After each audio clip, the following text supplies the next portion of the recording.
それでは、本日の労務相談のフィードバック始めさせていただきます。はい。本日のテーマ、質問内容ですけれども、給食に入る際の手続きとポイントということで、質問内容ですけれども、気象病により従業員が長期間就労できないため、休職を命じる予定です。給食に入る際の一般的な流れや注意点を教えてくださいということで、まず回答はこちらですね。給食を開始する際は、トラブル防止のためにも、就業規則に基づいて適切な手続きを進めることが重要ですと。で、流れとしては、本人から診断書を提出してもらう。就業規則上の給食要件に該当するか確認する。で、必要に応じて産業医や主治医の意見を聴取する。で、本人と面談を実施する。で、給食事例を交付して給食が開始するという流れになるかと思います。重要なのはこちらですね。診断書のみで判断するのではなくて、本人の就労状況や、業務の内容とか職場環境なども含めて、総合的に会社が判断することが重要です。本日はですね、この5番目の給食事例についてお話ししていきたいと思います。で、実際に給食に関する問い合わせっていうのは結構多いですけれども、給食事例自体はちゃんと出している会社がほとんどだと思うんですけれども、佐藤さんいかがでしょうか？今回は、病気が給食の自由ということでお話をさせていただきます。まず給食は法律上のお休みではなく、会社が任意で定めた制度となります。なので、給食っていうのは会社が命令を出してそこからスタートするんですね。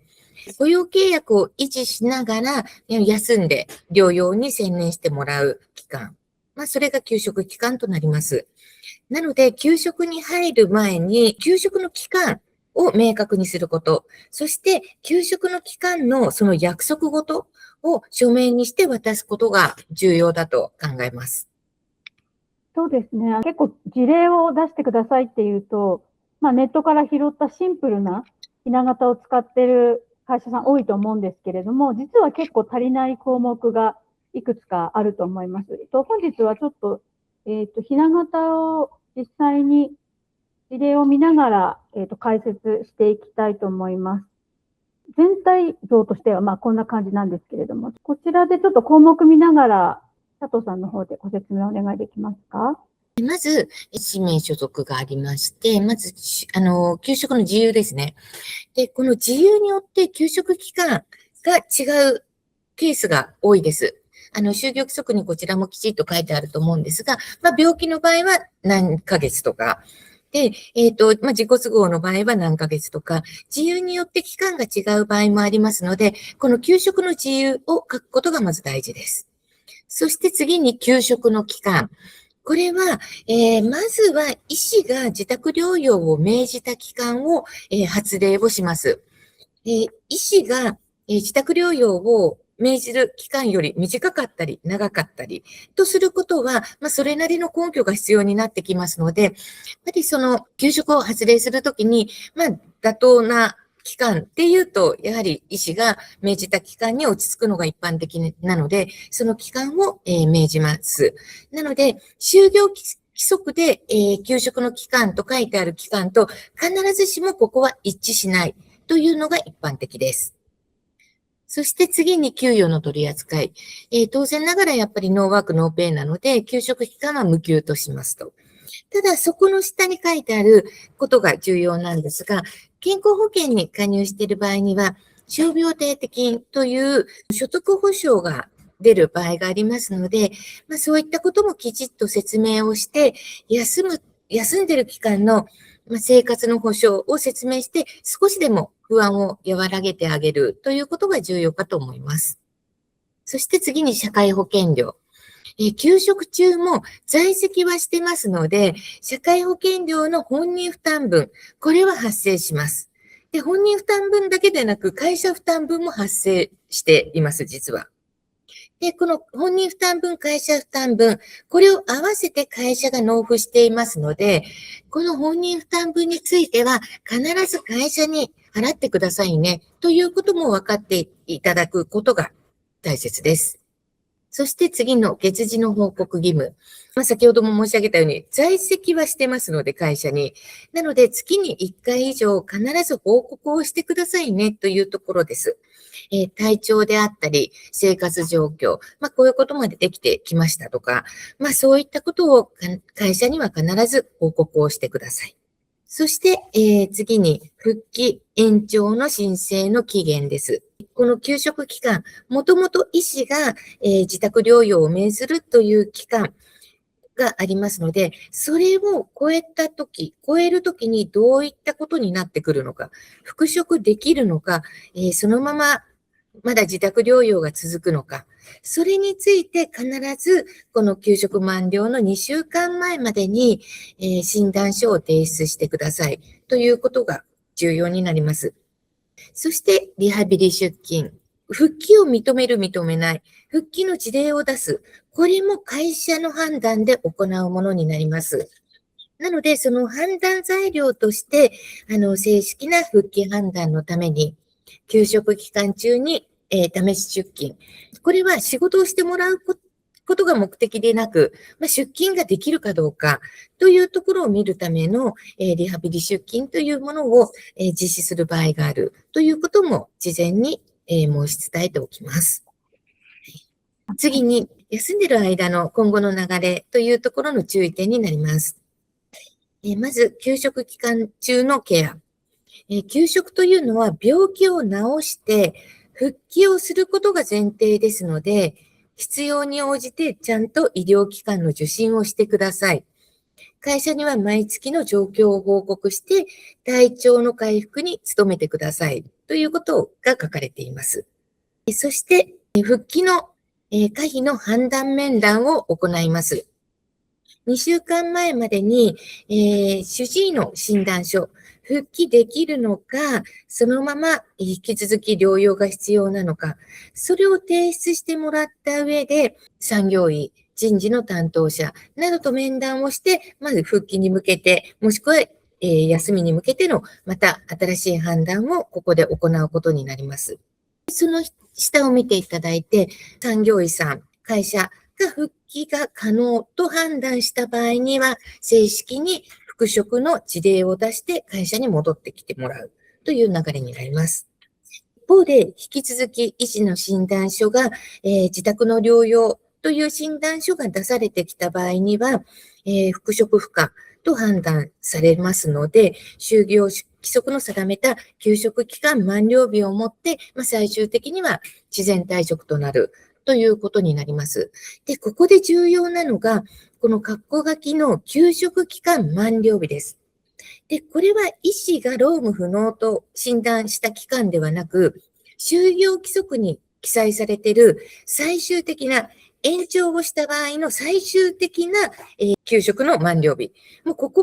で復帰できなかったらもうここで自然退職ですよっていうのをあらかじめ伝えておくことがトラブルの防止になります。知らなかったとか言われてないとか、ここ本当に重要になりますので、ここの記載は忘れずにお願いいたします。はい。ありがとうございます。実際この休職期間に入ってからどうなるんだろうっていう、こういう流れをちゃんと説明してない場合がよく見受けられます。で、いざ復職間近になってどうしようっていうようなこともよくありますので、もちろん、休職に入った社員の方も、こういう流れなんだなっていうふうに分かることもありますし、同時に人事の担当者、人事労務の担当者の方も、自分はこういう流れでやっていかなきゃいけないんだっていうのがしっかり明記されているのでいいかなと思います。で、この次に下の方に留意事項というのがあるんですけれども、こちらはどういう内容になりますか？こちらは特に注意してほしいことですね、会社として。で、まず一つ目に、体調の回復に努め、無理のない範囲で規則正しい生活を心がけてください。そして2番目、休職期間中に他の会社、団体において就労または営業活動を禁止してください。という当たり前のことなんですが、これを書いて説明することがすごく重要になります。まず1番目なんですけど、病気や病状によっては、飲み会に参加してたりとか、長期旅行に行っているっていうのが必ずしも治療を妨げるものではないと医師は思っているので、許可します。主治医は許可しますと。ただ、休職してるので、その人が休んでる間って、少なからず周りの人がその人の仕事をフォローをしているんですね。で、長期旅行の、じゃあ投稿を SNS に上げました。それを見て、会社の人が見てしまったときに、もうどういう気持ちになるか。やはり人間ですのでカバーしてる。で、そこで反感を持ってしまうとなると、もうちょっと人間関係もちょっとギクシャクしてくるっていうのが、現状本当に起きてる事案です。なので、そういう SNS とか、その休んでいる人間の、周りの人へもちょっと気遣いをしてねと、本人に伝えておく。で、会社も、休職者本人の復帰、療養が重要とともに、やはり周りの人へのカバー、誤解を招く、言動は控えてねっていうような配慮をするようなことを会社も伝えておくことが重要だと思います。そして、3番目、病状が回復して、復職可能な状態となった場合には、速やかに会社に報告してくださいとか、あとは緊急な場合を除き、職場への不要な立ち入りは控えてくださいと。やはり、業務停止になっていますので、会社へは、やはりちょっと仕事のことは、一旦忘れて療養に専念してくださいっていうような、意味も込めて記載をしています。ここに書かれていることって本当当然のことなんですね。当然なことなんだけど、それを改めて認識してもらうということが重要になります。この2番の就労禁止っていうのもありますよね。これも結構こっそり働いてましたとかっていうのがあったりするんですけど、この留意事項をちゃんとこれだけ取り出して、きっちり誓約書、事例とプラスアルファ誓約書として、出すっていうことをしている場合もあります。ただ、休職、それ、この程度でって言うとあれですけども、留意事項としてきっちり、当たり前ですけれども、こういうことをちゃんと守ってくださいねっていうのは、この事例にしっかりと入れていく必要があるかと思います。これだけ見ても、休職の事例といっても、非常に重要なポイントがたくさんありますね。最後に何かポイントございますか？場合によってはもうこれをきちっと読みました。これを守りますっていう誓約書をもらう会社さんもあるんですが、こちらですね。で、誓約書と、事例っていうのは、会社を守るだけではなく、やっぱり本人を守るためでもあるので、やはり、事例は少なくても出していただきたいと思います。で、この事例を出すことによって、休職のルールが明確になってきますので、あと先ほど言った生活の保障とかも説明できますので、本人も安心して休むことができる材料になると思います。そして、大事なのが、その休職期間をどう定めるか。会社は休職期間を定められるんですけど、それをどのように定めるかっていうのも重要になってきます。で、病気休職の場合は、期間を、勤続年数によって、分けてる会社もあります。1年未満は何ヶ月、1年から5年は何ヶ月、5年以上は何ヶ月というように、会社はどれだけフォローできるか、そういうことも考えて休職期間を定めることも重要になってきます。ありがとうございます。そうですね、休職の入り口をきちんと整えることで、復職までの道筋にしっかりつながるということだと思います。休職事例の見直し、自社の休職事例の見直しも含めて、参考にしていただければと思います。本日はありがとうございました。以上となります。